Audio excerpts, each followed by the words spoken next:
Right then, so I'm here, big man Joe Egan, took him down to Notts for a bit of a piss up. I'm going to take you to Old Trip, oldest pub in Wales. So I've heard a rumour. Who is it you want to find? I've been trying to get this fight on with John Fury now. Do you reckon you'll get it? Who knows? How old are you? 58. How old is he? 58. He calls himself the hardest 58-year-old man on the planet. He's far from it. Message for him if he's watching. If you're watching, John, let's get it on. Let's get ourselves a few Watching, quid you together. pussy. I don't. No, listen, I wouldn't call him that, but he's a fighting man. Do you understand? But he's not showing a lot of courage at all. Oh, not to fight you. I mean, it's great to meet you, Dave, and I like the city of Nottingham. It's a great place.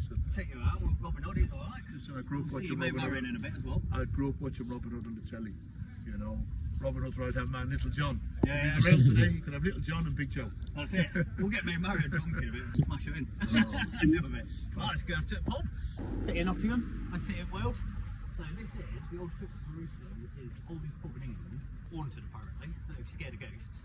There's plenty of spirits in here, like Jack Daniels, Jim Beam, stuff like that. But once you come in, it's like a black hole, you never go, you never leave. How many years was this book? 1189 AD, apparently. Up in here, 8 pint.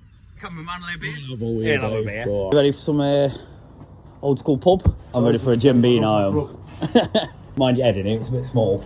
Oldest pub in Nottingham. Are you feeling, can you sense the spirits? You can feel it. Eerie, isn't it? Well, the thing is, all these old buildings have character. The older the building, the more character. Yeah. You know? That woman there, she used to be the local pub wench. Apparently, I don't know how she died, but... Well, listen to this, Dave. I went into a pub this night. As I walked into the pub, this woman got a punch in the face.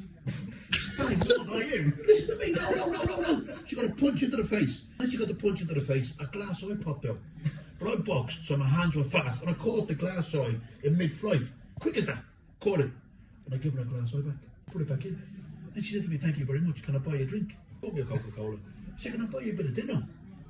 I said, "It's very kind of you." So she bought me a lovely dinner. She said, "Can I take you home?" She said, "For a night of passion." She's a good looking woman, so I said, "Why not?" So we went back to her house, we had a night of passion. The next morning, she made me a beautiful breakfast. As I'm leaving, I said to her, "That was incredible." I said, "You bought me drink, you bought me dinner, you brought me home, and we had a night of wonderful passion, and you made me breakfast. Do you do this for all men?" She said, "No, only the ones that catch my eye." I like that. Oh, that's like the ultimate dad joke. Bit of fun. Say there's thousands of languages in the world. Everybody speaks different languages.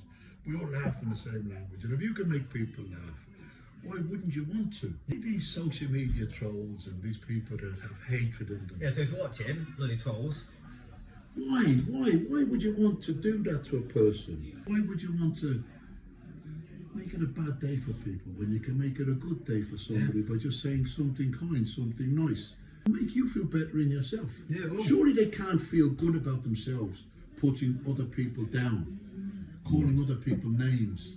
You know, it's wrong. Kindness is something that we should all promote. I've got a kind deed to do later. Because for you actually, because I know you're a big fan of ghosts, so I'm going to take you down to a very I'm not a big haunted fan of cellar. ghosts. Well, it's actually a cave under Nottingham, and there's dolls that have been there for like hundreds and hundreds of years. And apparently, when you go down there, sometimes you might get your bum touched. So, if you don't mind that. My bum's big enough to touch, to tell you the truth. But don't spark the ghost out though, you know what I mean? Dave, I'm not even joking. As I'm recording this, something keeps flying past the screen, mate. I'm not even joking. You look at this footage. This has turned from a pub crawl into like most haunted. Yeah, I'm quite scared even recording I this. might have to go and get a spirit in a minute. Maybe like a Jack Daniels or something, just to like level me up a bit. Don't get a bit scared. So I've heard you know Ross Kemp. Ross is a very good friend of mine. Now they say that... Tough guy, isn't he? Mad as a match, yeah. Is he? To see what he does in programs on the television. He goes out into the war zones and bullets whizzing past him. Now I can never understand this saying, friendly fire. I'm not friendly about a bullet.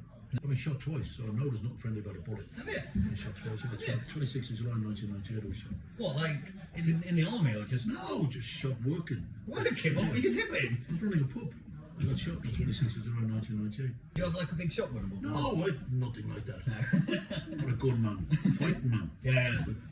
Anyway, but Ross Kemp, he goes out to these war zones. I've spoken to him many times about it.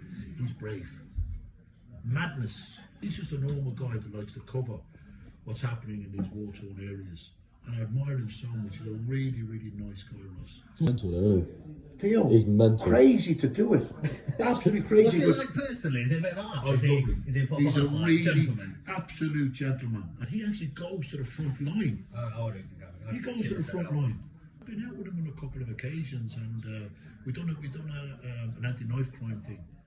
And Good on you. Oh, cheers for that. I think that's would take massive thing. I had a couple of friends that have been stabbed to death over the last few years, and it's sad when you see young people being stabbed to death now. That's knife crime epidemic. But Ross does a lot of that anti-knife crime. He does so much for charity, but he really is. He's a really, really lovely man.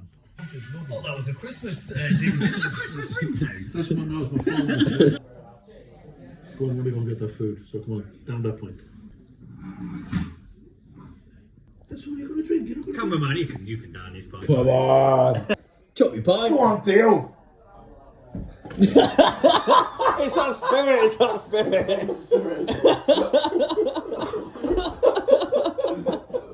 Call yourselves drinkers. So, he's your mate, Joe. What do you reckon to that? Mine was bad. So I thought you were a good Mate, mine were bad. alcohol drinker. It's the spirits, it's the guys, it's her. It's her, it's Anne Frank. Ramming it down his throat. Pathetic. We're all pathetic, aren't we? I reckon that oldest pub in the world, scariest pub in the world. What a lovely pub. Nice, isn't it? Nice. Lovely atmosphere in there as well. Really nice It's meant to be atmosphere. scary. I'm going to take you to the old Salutation. I'm going to take you down into caves, and possibly you might get bummed by one of the Shut ghosts. up, you. You might. It's going to be interesting. Like I say, I'll have to come up your end one day. And Don't be saying it like that. I have to come up your head. Birmingham, come to Yeah, I'll come Birmingham. to Birmingham. That sounds a bit better. Right? So, next booze, we're going to go south, see some spirits. We're at the old Salutation Inn. The second, well, they both be the oldest pub in the world. I think they're the second oldest pub in the world. But underneath here, there's ghosts, there's ghouls, there's, I think my wife's down there as well. But not there. Like a pint and show you in and on them down. Right, so Salutation. Are you just having a liquid diet? Yeah, I'm not eating today. I'm boozing. He's Are you boozing. Guinness? Yeah, I'm boozing today, mate. So you're the one reviewing the food I'm going to today. tell you something now, and this is actually a fact. It's a fact. A lot of people don't know this. The biggest producing Guinness factory in the world is actually in Nigeria. St James's Gate Guinness factory in Dublin produces Guinness for Ireland. Guinness in Ireland is different than the rest of the Guinness in the world. The rest of the world's Guinness, if you see on the bottles of Guinness and the cans of Guinness, it says produce of Ireland, not actually made in Ireland. Guinness in Nigeria is made for the rest of the world. Nigerians get smashed on Guinness. You are actually drinking Guinness that's been made in Nigeria, and it will have a different taste. It tastes a bit sandy, Listen, tastes different than the Guinness made in Ireland, because the iron content in the water in Nigeria is different than the iron content in the water in Ireland. Because in the waters, the rivers and the canals in Ireland, there's so many stolen cars and shopping trolleys. The rivers are full of iron. You don't get them stolen cars and shopping trolleys in the rivers in Nigeria, and that's why there's no iron in the rivers in Nigeria. Basically, stout was invented in London. If you go on the Guinness tour, they actually tell you this. I never knew that. So brewers actually he actually had a fire in his brew house. So rather than disposing of the hops and barley and everything that he had, he decided to brew it, and he created stout. Obviously Guinness perfected that stout, but that's where Look at that, an Irishman. What do you reckon? It's an incredible drink. It was the first time that I had a drink with my dad. He said, son, I was turning 16. And he said, you want to have a drink with your dad now, son? He said, you want to have a beer with your dad. And it's the finest drink in the world. My dad loved the Guinness. He loved the Guinness, and he used to have a whiskey chaser then, you know. It's a memory I'll always keep, you know, because he's not with us any longer. But he loved the Guinness. My dad was a good Guinness drinker.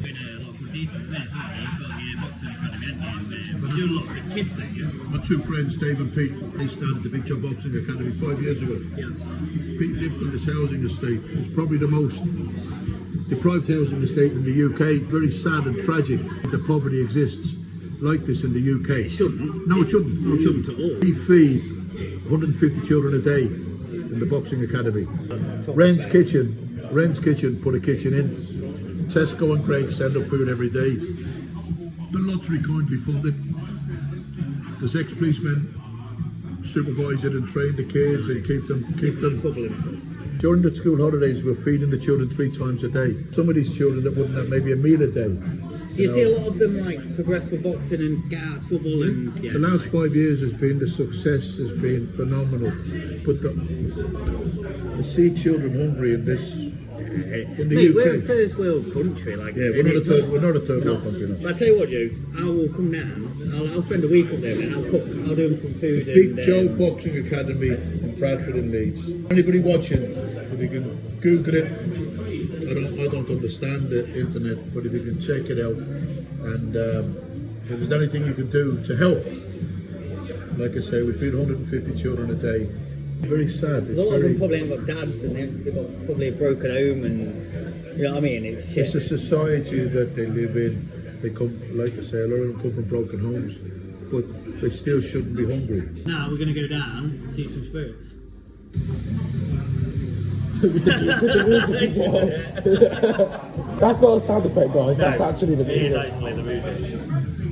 Let's do it. Come on. To see some spirits. The right place to see spirits are in a pub. That's the only spirit hope we see. I'm shitting myself. Sorry, mate. This is all right, mate. I didn't know you were there. I thought I got pushed down by a ghost. I think someone's just touched my bum. No, don't. Is that you? Yeah, I'm not touching your bum, Dave. You can sense it, can't you? Yeah, I can sense it, mate. I don't like it, to be honest. I'm feeling it.